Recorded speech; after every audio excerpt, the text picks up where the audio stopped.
friends and welcome again in our YouTube channel Love for Pharma। मैं सत्यम गुप्ता एक pharma professional consultant और interpreter फिर से आपके सामने हूं फार्मा से रिलेटेड एक इंटरेस्टिंग वीडियो के साथ। फ्रेंड्स, आज जिस टॉपिक पे हम डिस्कशन करने वाले हैं वो अगेन फार्मा के एक बहुत ही इंपॉर्टेंट टॉपिक है। वो टॉपिक है QRM का, यानी कि क्वालिटी रिस्क मैनेजमेंट का। लेकिन प्रॉब्लम ये है कि हमारे जो फार्मा प्रोफेशनल्स हैं उनको लगता है कि ये बहुत ही क्रिटिकल और डिफिकल्ट टॉपिक है। No doubt it's a critical topic but it's not a difficult topic. आज मैं इस वीडियो में आपको बताऊंगा कि ये टॉपिक कितना ही इजी है और कितना इंटरेस्टिंग टॉपिक है। तो चलिए जानते हैं आज इस वीडियो में कि QRM क्या होता है, क्यों किया जाता है और कौन कौन से टूल्स होते हैं जिसके थ्रू हम QRM को परफॉर्म करते हैं। तो चलिए सबसे पहले ये समझते हैं कि QRM होता क्या है। As the name reveals, quality risk management, यानी कि क्वालिटी में आने वाले किसी भी तरह के रिस्क को मैनेज करना क्वालिटी रिस्क मैनेजमेंट कहलाता है। हम डेली रूटीन में किसी ना किसी तरह के रिस्क को फेस करते हैं और उसे मैनेज करने की कोशिश भी करते हैं। अगर हम एक एग्जांपल लेते हैं तो जैसे मान लीजिए कि अगर हम एक पिकनिक के लिए प्लान करते हैं तो जैसे ही हम पिकनिक के लिए प्लान करते हैं उसके साथ ही उसमें आने वाली रिस्क को भी हम एनालाइज करने लगते हैं और उन रिस्क को मिटिगेट करने के लिए या फिर ओवरकम करने के लिए जो भी प्रिवेंटिव मेजर्स होते हैं या फिर करेक्टिव मेजर्स होते हैं उस पर काम करना शुरू कर देते हैं। जैसे मान लीजिए कि अगर हमने पिकनिक प्लान की तो सबसे पहले हमारा रिस्क क्या आता है। अगर हम ट्रेन या फ्लाइट के थ्रू जाने वाले हैं तो हम लोग पहले ही ट्रेन की या फिर फ्लाइट की टिकट बुक कर लेते हैं ताकि लास्ट मोमेंट पे हैजल फ्री जर्नी कर सके। इसके साथ साथ जैसे अगर हम लोग कार के थ्रू प्लान करते हैं तो हम लोग क्या क्या मेजर्स लेते हैं। हम ये चेक कर लेते हैं कि हमारी कार की सर्विसिंग हो रखी है कि नहीं, टैंक फुल है या नहीं है, स्टेपनी ठीक है कि नहीं है। क्यों? क्योंकि अगर ये सारी चीजें नहीं हुई तो इन द जर्नी हमें रिस्क हो सकता है कि हमारी जर्नी डिस्टर्ब हो सकती है। इसके साथ साथ हम ये भी चेक करते हैं कि हमारे पास मेडिकल किट है कि नहीं। छोटी सी ही मेडिकल किट सही बट हम रखते हैं। क्यों? क्योंकि अगर कोई भी मेडिकल इमरजेंसी हुई तो हमारे पास कुछ ना कुछ साधन होना चाहिए ताकि इनिशियल ट्रीटमेंट हम कर सकें। तो ये हमने रिस्क को मिटिगेट किया। इसी तरह से भले हम किसी भी जर्नी पे जाएं, हमारे पास रास्ते में कुछ ना कुछ खाने के लिए हम जरूर रखते हैं। क्यों? क्योंकि रास्ते में हमें काफी कुछ मिल सकता है, लेकिन अगर नहीं मिला तो हम या हमारे बच्चे भूखे रह जाएंगे। इसलिए कुछ ना कुछ हम खाने की पीने की चीजें जरूर रखते हैं। इसी के साथ साथ हम कहाँ जा रहे हैं, अगर से हमें नाइट स्टे करना है तो हम पहले से ही होटल बुक करके रखते हैं ताकि अगर हम वहां पे पहुंचे, हमें अपने मन का होटल नहीं मिल पाया या फिर होटल ही नहीं मिला तो क्या रिस्क होगा। रिस्क ये होगा कि हमें इधर उधर के होटल में स्टे करना पड़ेगा या हो सकता है हमें कार में ही स्टे करना पड़े। तो ये सारे रिस्क हैं और इन सारे रिस्क को मिटिगेट करते हुए हम प्रिकॉशनल मेजर साथ में ही लेते हुए चलते हैं। तो ठीक इसी तरह से फार्मा में भी हम जो भी प्रोसेसिंग करने वाले हैं, चाहे वो डिस्पेंसिंग है, मैन्युफैक्चरिंग एक्टिविटी है, पैकिंग एक्टिविटी है या फिर एनालिसिस है, इन सारी प्रोसेसेस को करते हुए क्या क्या रिस्क हमारे पास आ सकते हैं और उस रिस्क को ओवरकम करने के लिए या फिर वैनिश करने के लिए हमारे पास क्या क्या मेजर्स हैं, इन्हीं को एनालाइज करना क्वालिटी रिस्क मैनेजमेंट कहलाता है। अब इस टॉपिक को डिटेल में समझने के लिए अगेन मैं कुछ स्लाइड्स की हेल्प लूंगा। तो चलिए चलते हैं स्लाइड्स की तरफ। तो सबसे पहले हम जानेंगे QRM की technical definition. So as per ICH Q9, the systematic process of the assessment, control, communication and review of risk to the quality of the drug product across the product life cycle। यानी कि एक systematic process जिसके through हम product के बनने के दौरान उससे जुड़े हुए रिस्क को एसेस, कंट्रोल, कम्युनिकेट और रिव्यू करते हैं, QRM कहलाता है। जैसे कि मैंने आपको पहले ही बताया, QRM की दो प्राइमरी प्रिंसिपल होते हैं।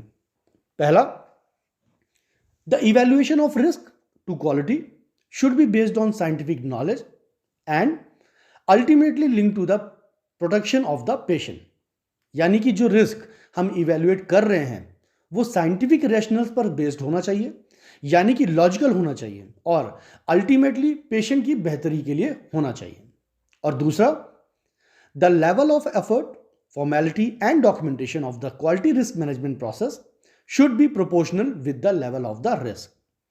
यानी कि जो रिस्क को मिटिगेट या हटाने के लिए हम एफर्ट करते हैं या जो कापा लेते हैं वो रिस्क के प्रोपोर्शनली होना चाहिए। कहने का मतलब है कि अगर किसी जगह हमें ज़्यादा रिस्क दिख रहा है तो ज़्यादा स्ट्रॉन्ग कापा लेना चाहिए, और यदि किसी जगह अगर हमें कम रिस्क दिख रहा है तो हम अपने कापा को अकॉर्डिंगली थोड़ा सा मॉडरेट कर सकते हैं। अब हम बात करते हैं कि कैसे किसी रिस्क को आइडेंटिफाई किया जाता है, उसे असेस किया जाता है और मैनेज किया जाता है। तो किसी भी रिस्क को मैनेज करने के लिए हमें इन स्टेप्स को फॉलो करना पड़ता है। वो स्टेप्स हैं risk identification, risk analysis, risk evaluation, risk control, risk reduction, risk acceptance, risk communication and risk review. तो चलिए शुरुआत करते हैं सबसे पहले स्टेप की, जो कि है risk identification. Risk identification is a systematic use of information to identify hazards, referring to the risk question or problem description what might go wrong। यानी कि रिस्क आइडेंटिफिकेशन वो सिस्टम है जिसमें हम क्वेश्चन या फिर किसी चीज को डिस्क्रिप्शन के द्वारा हम ये आइडेंटिफाई करते हैं कि क्या क्या गड़बड़ हो सकती है। मतलब कहने का कि हम खुद से या फिर उन कामों से एसोसिएटेड लोगों से पूछ कर ये जानने की कोशिश करते हैं कि किसी काम को करते हुए क्या क्या दिक्कतें आ सकती हैं या उस काम को करने में क्या क्या रिस्क हो सकते हैं। नाउ रिस्क मैनेजमेंट का जो सेकंड इंपॉर्टेंट स्टेप है वो है रिस्क एनालिसिस का। Risk analysis is the estimation of the risk associated with the identified hazards. It is the qualitative and quantitative process of linking the likelihood of the occurrence and severity of the harms. यानी कि risk analysis में हम किसी भी process से जुड़ी हुई problems और उन प्रॉब्लम से जुड़े हुए रिस्क को एनालाइज करते हैं कि अगर कोई रिस्क आया तो वो कितनी बार आ सकता है, या अगर आया तो कितना क्रिटिकल या फिर डेंजरस हो सकता है। जैसे हमारी एक प्रोसेस है से मटेरियल रिसीविंग की, तो उसमें क्या क्या गड़बड़ हो सकती है कि कोई कंटेनर टूटा हुआ या खुला हुआ आ सकता है। तो इस गड़बड़ से एसोसिएटेड रिस्क क्या हो सकता है कि जो हमारा मटेरियल है वो कंटामिनेट हो सकता है। तो इस रिस्क को आइडेंटिफाई करके उसे एनालाइज करते हैं कि वो कितना सीवियर हो सकता है। अब इसे जो रिस्क होता है हमारा, उसे एनालाइज करने के लिए 3 पैरामीटर्स होते हैं। पहला अकरेंस और probability, second one is detectability and third one is severity, जिसके बारे में मैं आपको आगे बताऊंगा। अब जो अगला स्टेप आता है वो है रिस्क इवैल्यूएशन का। Risk evaluation compares the identified and analysed risk against given risk criteria. Risk evaluation consider the strength of the evidence for all 3 fundamentals question. अब ये थोड़ा बारीकी से समझने वाला स्टेप है, अदरवाइज आप रिस्क एनालिसिस और रिस्क इवैल्यूएशन में कंफ्यूज हो सकते हैं। रिस्क एनालिसिस में हम हो सकने वाले रिस्क को एनालाइज करते हैं और रिस्क इवैल्यूएशन में हम आइडेंटिफाइड और एनालाइज्ड रिस्क को अपने प्री डिटरमाइंड रिस्क क्राइटेरिया से इवैल्यूएट करते हैं। कहने का मतलब यह है कि हम ये इवैल्यूएट करते हैं कि जो रिस्क आइडेंटिफाई हुआ है उसे हम किस हद तक झेल सकते हैं, या आप कह सकते हो कि टॉलरेट कर सकते हैं। और उसे इवैल्यूएट करने के लिए हमें उन्हीं 3 स्टेप्स का यूज करते हैं जो मैंने आपको पहले बताया, यानी कि प्रोबेबिलिटी, डिटेक्टिबिलिटी और सीवियरिटी। रिस्क को आइडेंटिफाई, एनालाइज और इवैल्यूएट करने के बाद जो सबसे इंपॉर्टेंट काम हम करते हैं वो है रिस्क कंट्रोल का। Risk control includes decision making to reduce और accept risk. The purpose of risk control is to reduce the risk to an acceptance level. यानी कि रिस्क कंट्रोल करने की प्रोसेस या फिर रिस्क को उस लेवल तक लाना जहां उस रिस्क का हमारी प्रोसेस पर ज्यादा इंपैक्ट ना पड़े, रिस्क कंट्रोल कहलाता है। रिस्क कंट्रोल से ही एसोसिएटेड हमारी अगली प्रोसेस होती है रिस्क रिडक्शन की। Risk reduction focuses on processes for mitigation और avoidance of risk when it exceeds a specified level. Risk reduction might includes action taken to mitigate the severity and probability of harm. यानी कि किसी भी risk को एक acceptable level तक लेकर आने की जो प्रोसेस होती है, जहां तक हम उस रिस्क को झेल सकें या फिर एक्सेप्ट कर सकें, उसे रिस्क रिडक्शन कहते हैं। और इसी प्रोसेस का अगला स्टेप होता है acceptance of risk. Risk acceptance is a decision to accept risk For some type of harms, even the best quality risk management practice might not entirely eliminate risk. In these circumstances, it might be agreed that an appropriate quality risk management strategy has been applied and that quality risk is reduced to a specified level. यानी कि एक specified level तक के risk को accept करना। देखिए, कई बार हमारी बहुत अच्छी जो एक्यूरेट प्रैक्टिसेस भी होती हैं वो भी किसी रिस्क को पूरी तरह से एलिमिनेट नहीं कर पाती हैं। तो उस कंडीशन में हम एक मिनिमम एक्सेप्टेंस लेवल डिफाइन करते हैं कि चलो भाई, इस लेवल तक का रिस्क हुआ तो हम उठा लेंगे। जैसे आपने देखा होगा कि क्लीनिंग वैलिडेशन में हम मिनिमम 10 ppm क्राइटेरिया देते हैं, या फिर MLT की टेस्टिंग में हम 10 CFU या 100 CFU का क्राइटेरिया रखते हैं। क्यों?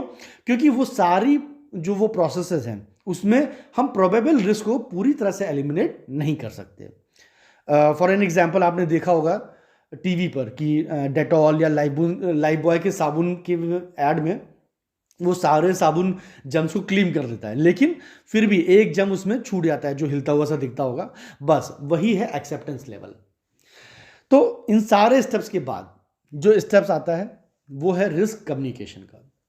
Risk communication is the sharing of information about risk and risk management between the decision maker and others. यानी कि हमने जो रिस्क आइडेंटिफाई किया है उसे एनालाइज करके उसे एलिमिनेट करने के लिए जो कापा लिया गया है उसको सबके साथ शेयर करना, ताकि सब लोग उन प्रिकॉशनल मेजर्स को फॉलो कर सके जो हमने रिस्क को एलिमिनेट करने के लिए लिया है। और final step is risk review of risk. Risk review should be an ongoing part of the quality management process. A mechanism to review a monitor event should be implemented. यानी कि ऐसा नहीं है कि एक बार हमने किसी प्रोसेस को उसके रिस्क के लिए इवेल्युएट कर लिया तो उसे दोबारा देखने की ज़रूरत नहीं है। हमें रेगुलर बेसिस पर अपनी प्रोसेस को और उसमें आने वाले रिस्क को के लिए रिव्यू करते रहना चाहिए। तो फ्रेंड्स, ये एक लेआउट है जो एंटायर रिस्क मैनेजमेंट प्रोसेस को डिफाइन करता है कि कैसे ये सारी प्रोसेसेस एक दूसरे से इंटरकनेक्टेड हैं और कैसे कैसे हम इन प्रोसेसेस को फॉलो करते हैं। अब हम बात करते हैं उन टूल्स या फिर प्रोसेसेस की जिनके थ्रू हम किसी भी रिस्क को आइडेंटिफाई या एनालाइज करते हैं। तो जो पॉपुलर टूल्स हम रिस्क मैनेजमेंट के लिए यूज करते हैं वो है FMEA यानी कि failure mode effect analysis, FMECA failure mode effect and criticality analysis, FTA fault tree analysis, HACCP hazard analysis and critical control points, HAZOP hazard operability analysis and PHA यानी कि preliminary hazard analysis। और इन सभी tools में जो सबसे ज़्यादा use करने वाला टूल्स है वो है FMEA यानी कि फेलियर मोड इफेक्ट एनालिसिस। तो चलिए अब समझते हैं कि कैसे FMEA अपना काम करता है या फिर कैसे हम FMEA के थ्रू रिस्क को आइडेंटिफाई और मैनेज करते हैं। Risk assessment may be a combination of quantitative and qualitative risk estimation of risk. In FMEA, a risk prioritization number or RPN may be assigned to the deviation or to the stage of the processes and that is affected. This helps to categorize the deviation. तो किसी भी risk को हम उसकी quality और quantity दोनों के basis पर एसेस कर सकते हैं। क्वालिटी और क्वांटिटी का मतलब है कि कोई रिस्क कितना क्रिटिकल हो सकता है और कितनी बार हो सकता है। अब वो रिस्क कितना क्रिटिकल है ये जानने के लिए हम उस रिस्क को आरपीएन नंबर के बेसिस पर इवैल्यूएट करते हैं। आरपीएन नंबर मतलब risk priority number. Risk priority number is calculated by multiplying probability, detectability and severity which are individually categorized and scored. The risk priority number methodology is a technique for analyzing the risk associated with potential problem identified during a failure mode and effect analysis. RPN number हम calculate करते हैं severity, probability और डिटेक्टिबिलिटी को multiply करके। तो चलिए अब सबसे पहले हम इन तीन टर्मिनोलॉजी का समझते हैं जिसका जिक्र हम कई बार कर चुके हैं, यानी कि सीवियरिटी, प्रोबेबिलिटी और डिटेक्टिबिलिटी।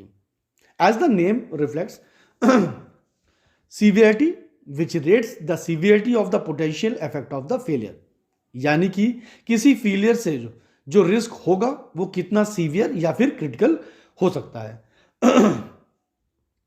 प्रोबेबिलिटी यानी कि which rates the likelihood that the failure will occur, यानी कि किसी फेलियर से जो रिस्क होगा उसके होने के चांसेस कितने होंगे, या कितने ज्यादा होंगे या कितने कम होंगे।